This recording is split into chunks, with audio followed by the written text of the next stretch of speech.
I suppose we can now say that 2020 has long been in our rear view. What's unforgettable, though, is that it was a year when we challenged ourselves to greater exploits in pursuit of our mission, greater outcomes, and an even greater commitment to the Lord. Of course, we could not project the enormity of the obstacles we would face in pursuit of those aims, but in a rather peculiar time, we never lost sight of them either. For the next few moments, I wish to share with you, in summary, the collective achievements of our church in 2020. Those milestones now serving as the momentum for the conquests of 2021. These achievements are apportioned in 5 broad categories, namely education, stewardship, outreach, evangelism, and communication.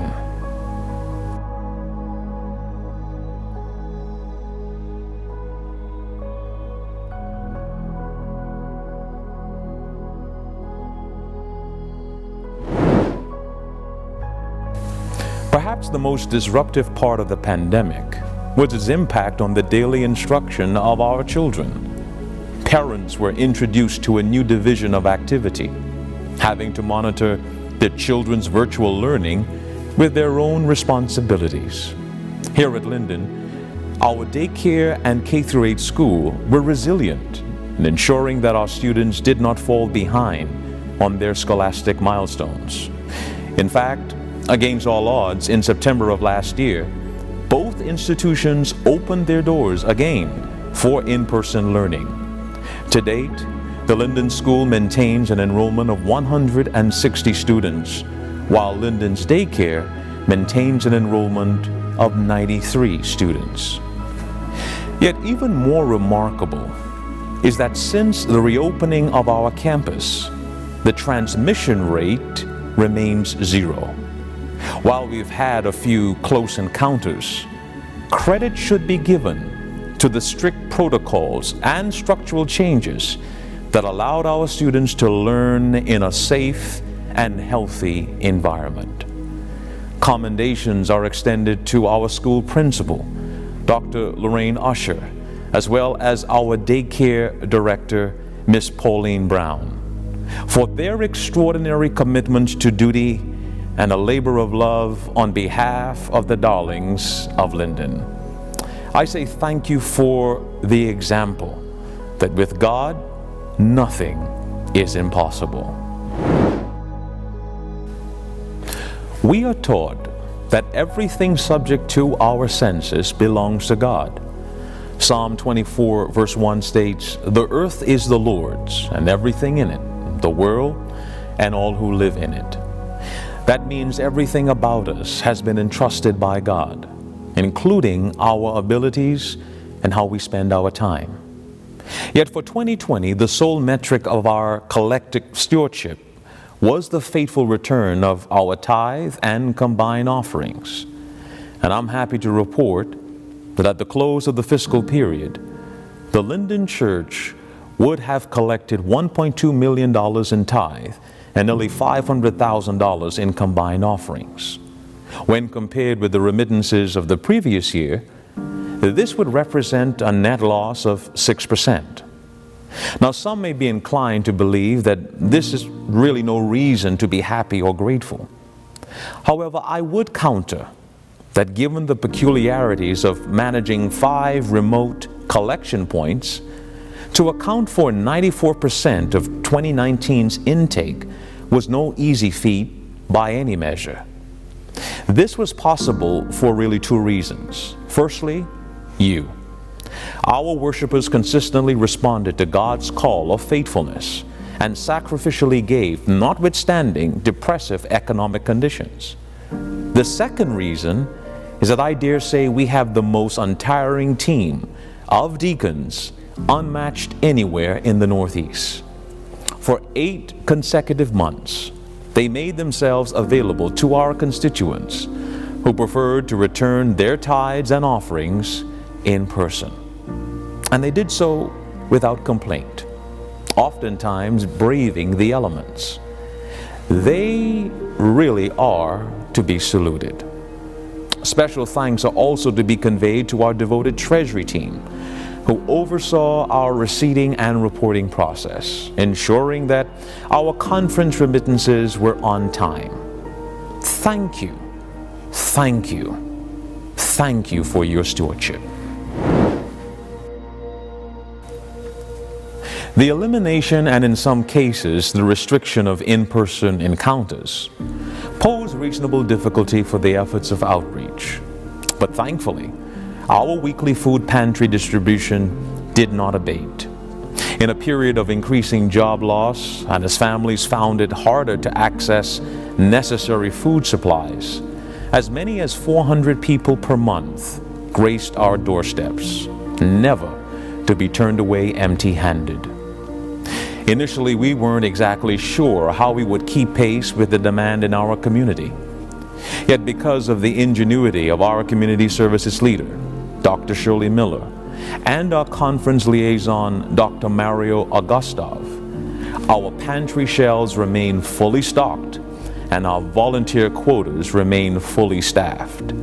Credit should also be given to the efforts of our local officials and representatives who advocated and secured funding for procurement beyond what our financial standing could accommodate. We were not forsaken nor found in want. Accompanying this thrust were also members of our personal ministry council. Not only did they assist in food distribution, but they satisfied the need of fellowship in the outdoors whenever the weather was favorable. And equally significant was the extension of emotional support to the sick and the bereaved. For all of this, we are most appreciative. Like everything else, the evangelistic process also saw remarkable changes.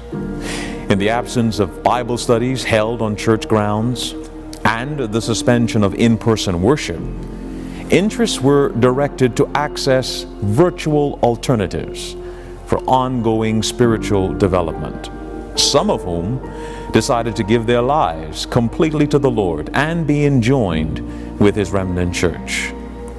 Combined with these was our first fully online revival series, hosted during the month of October.